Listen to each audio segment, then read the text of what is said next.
La culture, c'est ce qui répond à l'homme. J'ai regardé la télé ce matin. Mesdames, Messieurs, Si le mot culture a un sens. actualité technique. Ne pensez pas que ça n'arrive qu'aux autres. Bienvenue dans l'émission Culture News. C'est parti. Mesdames, Messieurs, bonjour. Très heureux de vous retrouver pour cette nouvelle émission Culture News. Alors cette semaine, nous allons vous parler de désherbage du tournesol. Nous vous parlerons aussi du désherbage du colza. Et puis, nous reviendrons sur les variétés tolérantes aux herbicides. Et justement, vous le savez peut-être, le 16 novembre aura lieu un colloque à Paris, au Muséum d'Histoire Naturelle. Alors, un colloque qui est organisé par l'INRA et le CNRS suite à un rapport qui a été demandé par le ministère de l'Écologie et le ministère de l'Agriculture. Et puis, pour en parler, je serai en plateau avec Claire Sabac. Bonjour. Bonjour. Alors, vous êtes directrice adjointe donc, au sein de l'INRA, dans un département, une délégation qu'on appelle la délégation à l'expertise, à la prospective et aux études. Alors, on aura l'occasion d'y revenir.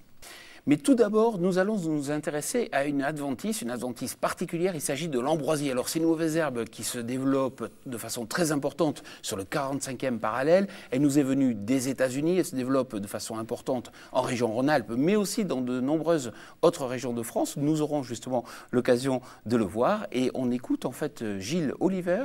Il travaille au sein donc, du réseau national de surveillance des allergies. Le pollen d'ambroisie est un pollen très allergisant. Son contenu donc, en allergène est très embêtant pour les personnes qui y sont sensibles. Et donc, les symptômes occasionnés par les pollens d'ambroisie, c'est les rhinites, les conjonctivites, parfois de l'asthme dans les cas les plus sévères. La période de floraison elle se situe dans les villes qui sont les plus touchées de début août à fin septembre.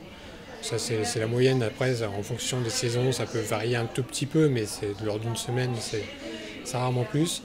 Et donc, le pic se situe fin août, début septembre.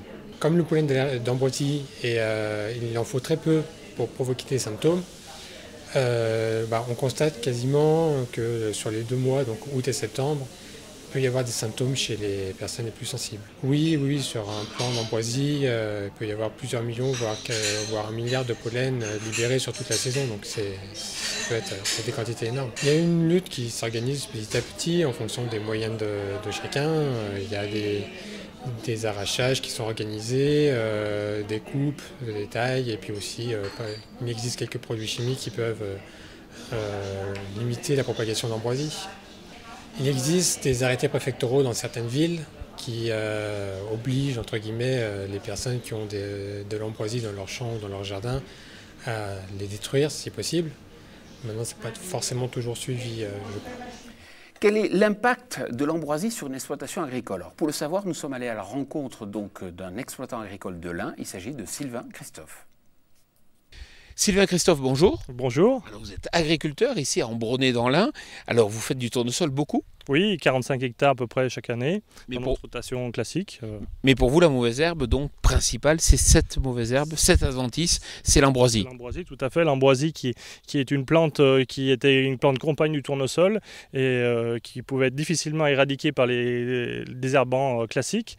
Et depuis 2 ans, grâce à une technologie qui a été mise au point par plusieurs firmes en France, on a pu éradiquer en post-semis cette ambroisie à peu près à 90%.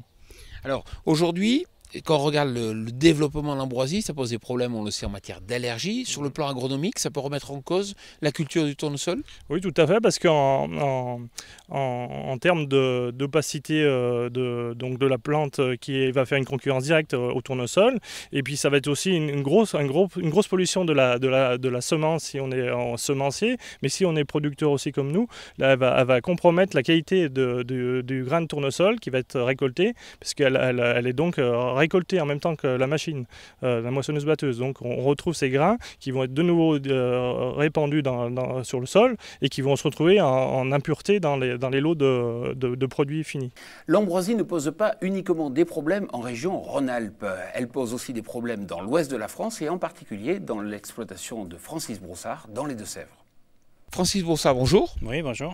Alors vous êtes agriculteur ici dans le sud des Deux-Sèvres, vous cultivez du tournesol. Première question, Oui. Est-ce que l'ambroisie est un problème ici aussi dans l'ouest de la France? Alors ici, c'est le gros problème pour le tournesol, au point d'avoir des parcelles qui sont entièrement détruites par l'ambroisie. Ah oui, à ce point. Alors concrètement, comment vous désherbez? Eh bien, on utilise une variété qui est tolérante à certains herbicides, le clearfied. Aujourd'hui, c'est une solution qui semble prometteuse. Et vous appliquez l'herbicide quand? Alors, au stade 6 feuilles.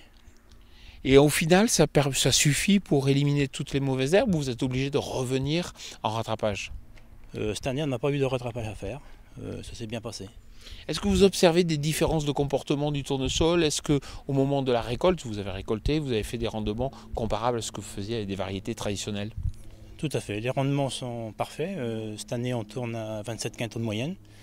Et sans ces herbicides-là, on aurait eu du 5-6 quintaux, quoi. C'est à peu près sûr. Et dans la parcelle, vous arrivez à éliminer à présent donc l'ambroisie ou il en reste toujours? Il y en a toujours un peu. Hein. L'important, c'est que le tournesol couvre le terrain le plus rapidement possible pour enlever de la lumière aux mauvaises herbes. Et à partir de ce moment-là, si le tournesol est bien implanté, on réussit à contrôler l'ambroisie. Francis Boursard, merci beaucoup. De rien. Des problèmes de désherbage, il y en a aussi en Normandie, comme en témoigne donc Romuald Desvois. Il est agriculteur dans le Calvados. Nous sommes partis à sa rencontre. Oui, le colza a une rotation importante chez nous pour différentes raisons. Cela nous permet déjà d'aller faire un copeau, un blé derrière et puis d'avoir des têtes d'assolement pour essayer d'espacer les différentes espèces de cultures, quoi. Principalement chez nous, donc, nous retrouvons du géranium, du coquelicot, fumeterre, des crucifères.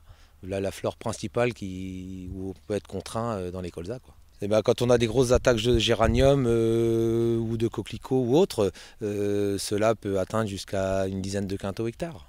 Ben, les solutions de post-levée dans ce contexte sont très intéressantes, vu qu'on a une plage de traitement beaucoup plus longue que si on faisait que de la prélevée systématique, quoi. Tout au long de l'émission, on vous a parlé de ces nouvelles variétés de tournesol tolérantes aux herbicides. Alors, ont-elles un impact positif ou négatif sur la production de miel? Pour le savoir, nous sommes allés dans la région de Cognac à la rencontre de Bernard Breuil. On m'a demandé, il y a 3 ans je crois, si j'ai bonne mémoire, de mettre des colonies sur des tournesols de consommation résistants aux herbicides. Pour ma part, je n'ai rien trouvé de différent. Que de connaître des agriculteurs qui faisaient d'autres variétés de tournesol, qui étaient tournés vers le progrès. Et quant à la production du miel, je n'ai pas trouvé de différence, sinon que c'était même mieux vu que c'était dans des zones agricoles où il n'y a pas de carence en eau pendant la saison des tournesols. Et d'autre part, au niveau des colonies, on n'a trouvé aucune différence. On n'a même pas trouvé de mortalité suffisante pour pouvoir faire des analyses sur les abeilles. Sur ces tournesols résistants aux herbicides, au niveau de la qualité du miel, ces tournesols ont bien donné. Une moyenne par ruche qui était mise sur ces espèces supérieure à 50 kg de miel à la colonie, ce qui est tout à fait intéressant.